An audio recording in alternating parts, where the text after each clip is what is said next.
ain't got no kids. So then, there's no pitter patter around the house. There's nothing keeping me sane to say, hey, stop that. Don't do this. Don't do that. Blah, blah, blah, blah, blah. No, I ain't got that. I usually sit in this house. If I'm not watching the news or playing my video game, I'm watching the Praise Channel, TBN, Daystar, TBN 2 and 3. You never know.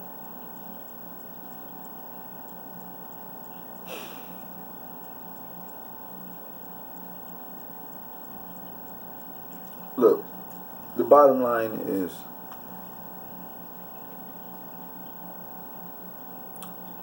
I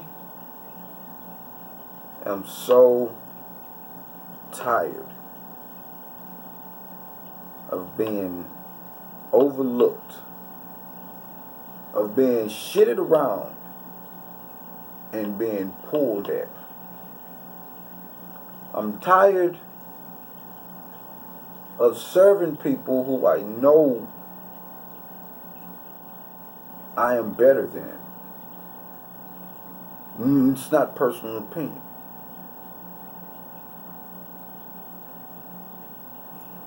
People will say, Esquire, you need to suck it up because, life is unfair. And I tell that person, you need to shut up talking to me. Because right about now, telling me life ain't fair is just telling me God ain't fair.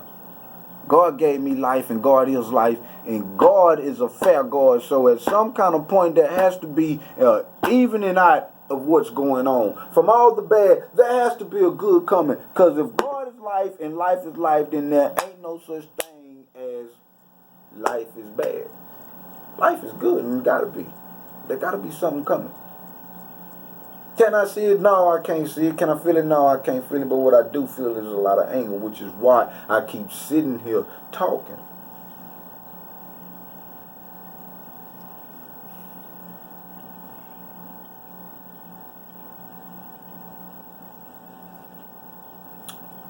And to you girls, let me tell y'all something.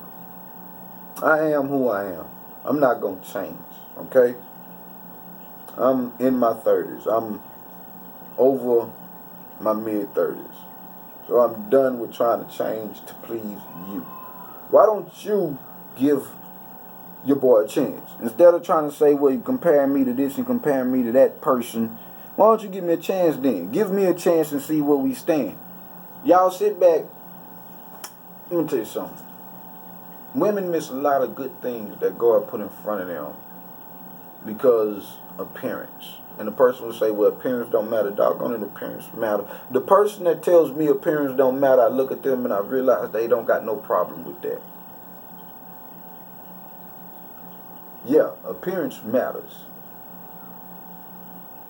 But if you can get past that, maybe you can find a man that says, hey, I'm willing to love you with God. I'm willing to be with you. But y'all can't look past looks. And you wonder why you got a baby daddy. A friend who ain't your friend. A man at home that don't want to put a ring on your finger. But y'all legally married because we've been staying together for more than 6 months. Man, look here, dude.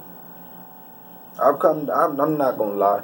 Am I a little jealous of that? Yeah, I'm a little jealous of that, man. But I'm not gonna lie. I've accepted my lot in life. Single man, no kids, mid-30s, over his mid-30s. Just, whatever. Cat person. Cat people are weird. I hear that. I know that. I get that. So, whatever. But stop acting like I'm the worst person you ever met, because I'm not. I treat people accordingly. First thing you have to know is, do I have big, major confidence like a lot of people I know? No, I don't. Which is why I don't disrespect women. I don't downgrade women as a way to flirt with women. I flirt with women by telling them they're cute and stuff like that. The reason I can't afford to downgrade a woman, I'm not that good looking myself. Whatever. But, Don't compare me to them. Don't compare me to them. Because I'm not them and I can never be them. You see what I'm saying? If you talk to me and you realize you don't like me, then that's fine. But don't sit back and act like I'm the worst person you ever met. Because I'm not. You see what I'm saying? I treat people accordingly. If I read your body language. This is one thing about me. I kind of like and I kind of don't like at the same time. I can read your body language real quick to tell really what you're thinking before you even realize that I done started reading you. Because I've been in martial arts and I've been in ROTC. Not to mention I've read the book of Proverbs several times. I think I'm very well versed at reading a person. But don't talk about me and then expect me to sit back and show you some type of respect as some humble person day after day, after day, after day, after day, after day, after day, after day, after day. Look here, man, my humbleness will only go so far because as hard as I try to be a Christian, the fact is, in the end, I am still just a wretched man with a heart full of wickedness trying. I try. The heart of man is wicked continuously. We try to keep God in our mind, but there are times when we fail and that wickedness arises. So yes, I treat you accordingly. And I'll tell you why. Because, first of all, before I even start treating you accordingly, yeah, I choose whether or not I like a person before I even start talking to them. And by like a person, I don't mean like a person to go with them. I mean like a person as a person or dislike a person as a person. And the reason I do that is because, like I said, my confidence is not as high as the next person. So before you get a chance to look at me and judge me amongst all the other people and decide that amongst all the other people I come in last, I choose to dislike you first. So by the time you choose to dislike me, I've already chosen to dislike you. It plays against me, but yeah, that's how I think. That's why I say don't compare me to other men. If you look at me and you say you're somewhat attracted to me, whatever, don't let another person's opinion become your opinion about me, because that person has an opinion about me because of something that happened between me and that person. But don't make what happened between me and that person the same thing between me and you. Because what happened between me and you can be special. You see what I'm saying? We can make it. Maybe that person couldn't. And that's why that person is like that. But at the same time, you also have to understand that a lot of times a reason a person digs on you to other people is so that the other person won't look at you in a sexual or a liking or an attractive way. So that that person can always know that you don't have nobody because they're jealous and angry at you for turning them down. Think about that. And if you say that's not true, then leave the person alone and let that person move on. And prove it's not true. There you go. You see?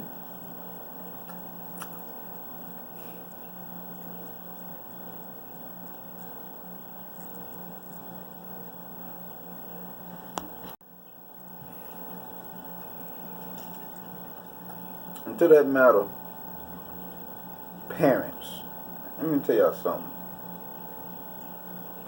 Y'all need to know y'all kids love y'all, okay? And this is serious because I don't know why a lot of people don't speak to their parents, but I can tell you this here. I would love to speak to both my parents as much as I can. But I'm not a phone person. I don't like to talk on the phone. And it makes me feel bad. But yeah, I can't bring myself to just pick up a phone and say, hey mom, hey dad, let's talk for a little while, let's catch up. I mean, that's not Brother Esquire. That's never been me. I can connect with you better face to face because that way I can read you and see if we're actually connecting or if you're just entertaining me, and I don't like to be entertained. So, I apologize to with this. I apologize to my mother and my father. If I don't call as much as I should. But yeah, I mean,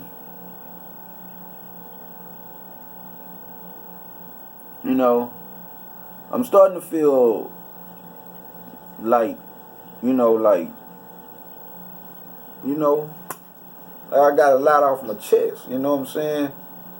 I feel good. Now, whether this was the right thing to do, I don't know. But I know this is freedom of speech. So what I do here should not determine anything that goes on in my other life as to working or whatever, because this is what I do on my spare time as I serve the Lord. So, with that being said, if I've upset you with anything I said, Brother Esquire, I apologize. I'm not trying to upset you, it's just I'm upset. And this is the best way I feel like I can just get it off my chest so I can move on and get back in the right mind that I need to be in to continue this lesson plan so I can bring forth my show that I'm going to be posting.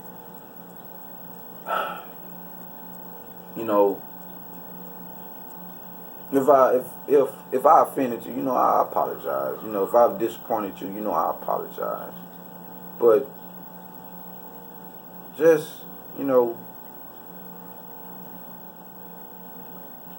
just people, if y'all thinking dumb stuff, stop thinking dumb stuff. Do right by people, man. Why does everybody gotta be wrong all the doggone time? Why people gotta do wrong? Why can't people just jump up and do the right thing because it's the right thing to do? You see the right thing and still do the daggone wrong. And then expect the person that's doing right to follow suit. And then want that person to have your back when something go wrong because of the wrong stuff you done. Come on, man. Are you dumb? Come on. Look, people. Brother Esquire loves all of you. So, just be a better person. That's my advice. Just be a better person. If you got a problem with somebody, just don't mess with that person. You don't have to nick and knack at that person. You don't have to do little things at that person and then turn around and laugh at them when they try to settle it and it don't get settled. Because the truth is, you don't know what a person will do. As much as I love God, a person nicking at me over and over and over and over and over and over and over again, you don't know what I'll do. But I'll tell you what I'll do. If you keep doing it, I'll hit you in your mouth. I'm sorry. I'm a person who keeps a repentant heart towards God. Don't get me wrong for 1 second. Don't you for 1 second think that because I'm a Christian, I will not punch you in your mouth for ranting on and on about me, thinking I'm some chump. I am not. I am mighty though I am meek. I am not weak at all. And I know God forgives. I fall, but I get up. Don't be the reason I fall and the one I have to get back up on. You see what I'm saying? Not a threat. It's just, I am a man. Men can only be pushed so far. Yes, turn the other cheek. But what happens when turning the other cheek fails and the fist fly? So let's just be real about that. You see what I'm saying? Sometimes there comes a point when some people, not all people, not you overly holy people that says, I will always turn the next cheek. Okay, well then I ain't talking to you. God bless you.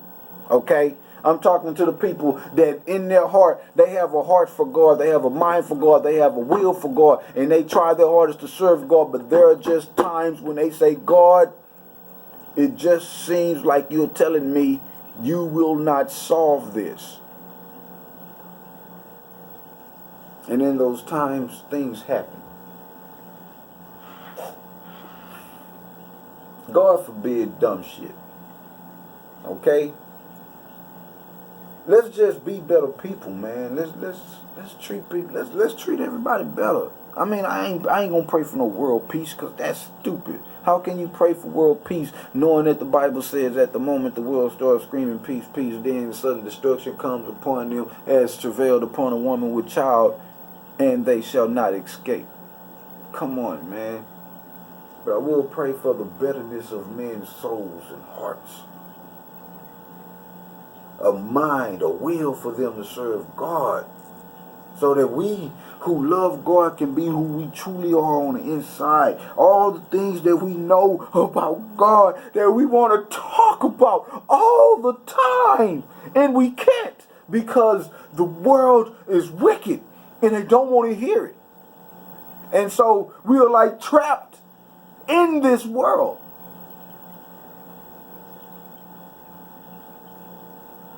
Look, man.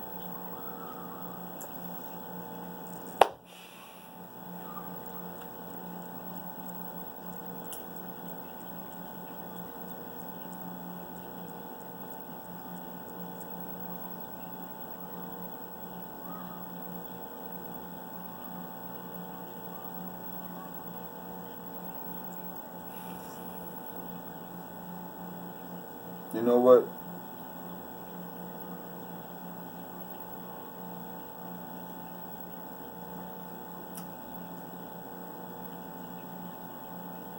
I think that's just it. I feel trapped. It's like I gotta do.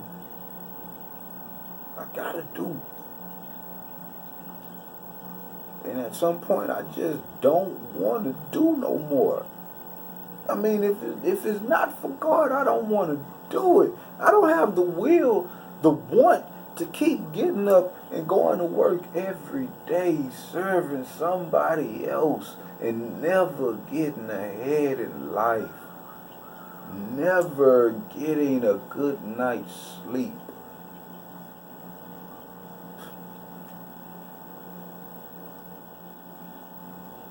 It's like the only thing I really want to do is just sit back and talk about God as much as I can. Maybe politics, but usually politics as it relates to the Bible and eschatology and biblical prophecy. And without that, it's like, I don't have too much to talk about. I don't talk about football that much. My favorite team is the Texans, and I don't necessarily understand football except go Texans. Okay? I don't like basketball at all because it's too much of it. There's game here, game there. It's too much. You never have enough time to build up enough excitement. Wrestling, my people with Triple H and DX and The Rock and Stone Cold, Kane, Undertaker, Big Show, Booker T, the five-time WCW champion. They all gone. No entertainment now.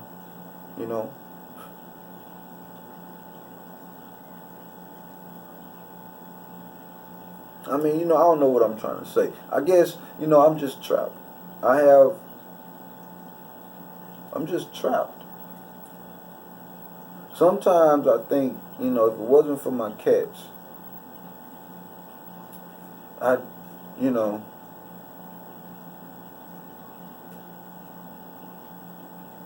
guess the best thing to say would be, I'd wonder what would life be like if I didn't have my cats. Which is also why I threw such a fit when I lost Grace. When Grace passed here a couple of days ago, about a week and a half ago or so. Because it was like Abraham, it was not Abraham, Isaac in the movie about Joseph that shows on TVN. It was like Isaac said when his brothers came back and reported to his father that he was dead, and he was like, he fell to the ground, was like, what is left of me if Joseph is gone? And it's the same way with me and my baby Grace. It was like, what is left of me if she's gone? Because I got up every day to go to work to be a person's punk just to make sure she kept a roof over her head, because I knew if I lose my apartment, then I'm going to have to put her out. And I didn't want to do that.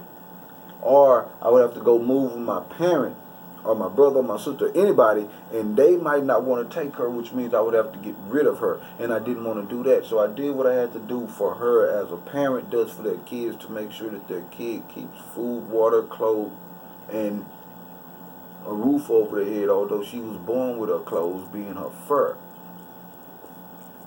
Then she passed. And, you know, sometimes I think, you know, God always has a plan. Because I got 2 cats. I had 2 cats. When Grace died, they left me with Daniel. That's the cat you normally hear on my videos making a lot of noise. But nonetheless, when Grace died, they left me with Daniel. And sometimes I'm like, you know, it's a blessing I have Daniel, because it still gives me some kind of encouragement to get up and go to work and try to play the game so that I can keep a roof over his head and some food in his mouth. But at the same time, even though I've raised Daniel since not from birth but from a kitten until now, I mean, I can be honest with you, me and Daniel don't have a relationship that is 100. You see what I'm saying? Our relationship is not 100. Daniel has his times where he gets mad at me and goes to scratch me, and I have to let him know, this is my house, not yours. You stay here out of a blessing. Don't make me take it away. But at the same time, he know I'll never take it away. I just have to, you know, let him know I'm the alpha, not him. So, I guess that's the typical boy cat. But, you know, it just makes me wonder sometimes, you know, with all the stuff I put up with and the type of person I am, and I mean, if you knew the type of person I am, I'm so confrontational. I'm so confrontational. If you say something and I didn't like it, or I think it was about me, I want to know what you said. And if you didn't say it, if you don't want to tell me what you said, I'm going to remind you never to say it again. Probably not by violence if that doesn't come to it. But yeah, I don't like to be, I hate to be jerked around. I hate it. I went my whole life as a kid with people calling me nappy-headed and this and that and making fun of me. I'm a grown man now. You're not gonna jerk me around no more. This is what people don't understand about me. This is why I am the way I am. I mean, it all stems back to the life you lived as a child, and it has nothing to do with how you was raised. It has everything to do with the people and the things and the places that you had your interactions at when you grew up. My parents raised me well. They taught me that I was loved. I was a very beautiful child, but when I went to school, I was always taught that I was ugly, had big ears, and nappy hair. And now, I'm 37. My ears are still big. I'm still ugly, and I still have nappy hair, which is why I wear a do-rag.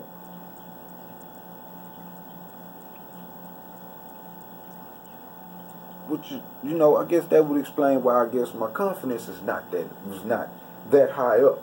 But regardless, whatever, you know.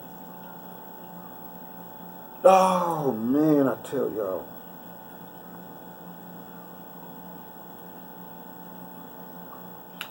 For a person that is so confrontational, I hate in school.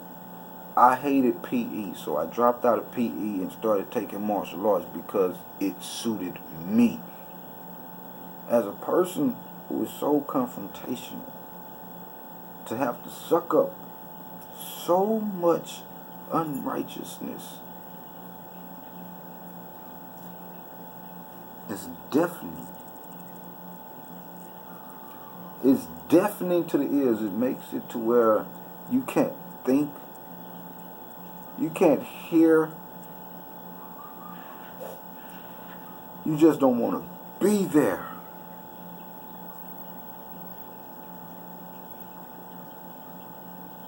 And you feel there's no escape.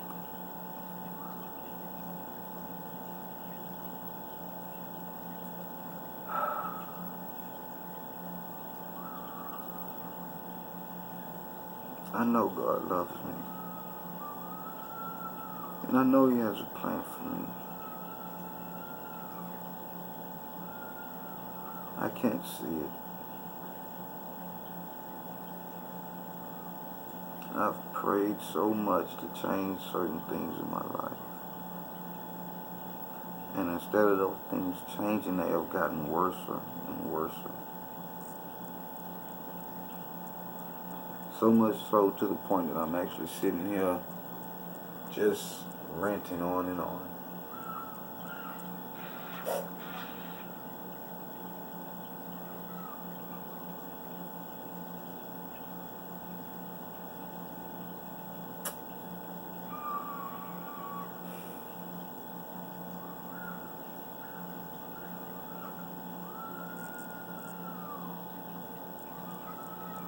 I guess, you know, I got a lot of stuff I need to think about. And I'll just leave it at that, you know. Because I probably can go all day because I really don't know what's all in my heart. So, I'm going to stop this video. And this is Brother Esquire. I guess with an unusual moment for truth.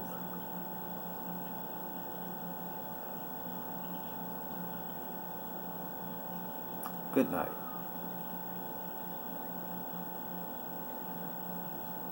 Good night.